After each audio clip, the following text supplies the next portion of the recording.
Hello, everyone, and welcome to Leadership Talks. Today's topic is leading by motivating. Now, before I start, I would like to emphasize something about motivation.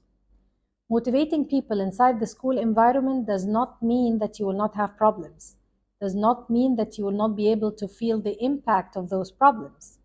Instead, motivating people means that those problems would have minimal effect on your job quality because the leaders would always be there to support you and make sure that you realize your full potential.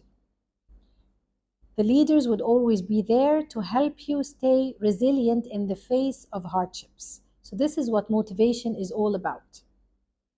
So, having said that, what is motivation, or how can I motivate people inside the work environment? Now, old forms of leadership used to do something called extrinsic motivation, where you offer something external to the employees in return for their work. They used to call it transactional leadership. It's like a transaction. You do something and you get something in return. You get a salary increase, or you get a day off, or you get a promotion, or whatever. This is extrinsic motivation. Now, there is nothing wrong with extrinsic motivation except that you should not stay there. Modern forms of leadership rely more on intrinsic forms of motivation. Intrinsic motivation is working more on relationship building inside the school, establishing networks of relationships inside the school, helping the employees realize that achieving the school's goals in itself is a reward. Uh, of course, this is not easy to achieve, and it takes a lot of work on the part of the leader in order to propagate or create such a culture. But some key factors for the leaders to keep in mind: number one, you have to respect all employees all the time. Respect them as people and respect them as professionals. Respect their perspectives, respect their personalities, respect their skills, their knowledge. Give them more autonomy in their work. Let them get out of the box and be creative. As long as they're adhering to the school's vision and as long as they're conforming to the school's policies, give them autonomy. Micromanagement kills motivation and kills creativity. So this is number one. Number two, you have to be a role model yourself. You have to walk the talk. Your values and your behavior, they need to be consistent. You need to have a dream and be passionate about this dream, and have everybody else in the school share this dream and work towards achieving this dream. Again, this would be a great sense of motivation to everybody around you in the school. Number three, you have to be an active listener, a deep listener, an empathetic listener. You have to listen to everybody, respect everybody, take everything seriously.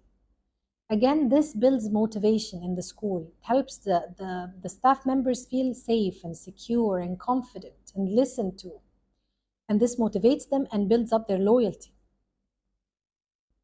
Number four, you have to always maintain a positive attitude towards things.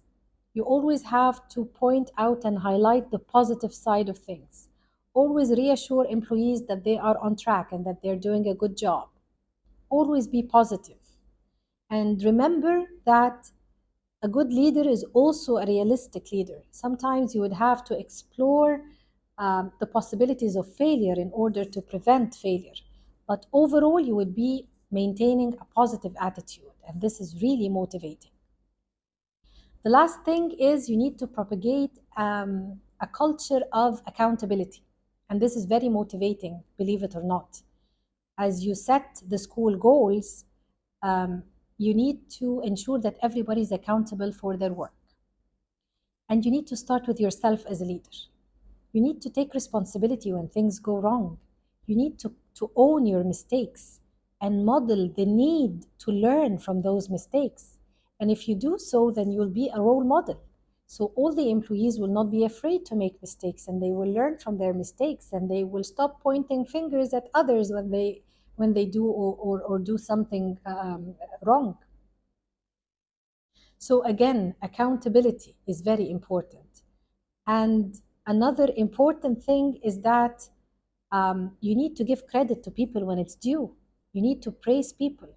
Some leaders shy away from praising people. This is old school. You need to praise people and recognize their achievement. This does not take away from your success as a leader, because at the end of the day, you are the master of this orchestra. If it's working, it is working because of you and because of your support. But always praise individual people's efforts and don't shy away from giving praise or recognizing achievement. So, this is in a nutshell, this is what motivation is, whether extrinsic or intrinsic. You should always be working on motivating people in the school environment. And motivation always helps people to get out of their comfort zone and achieve bigger goals. And this is always a great success for the school. That's it for today. I want you to stay tuned for our coming series. We're going to be speaking about leadership styles. Until then, please stay tuned. Thank you for watching.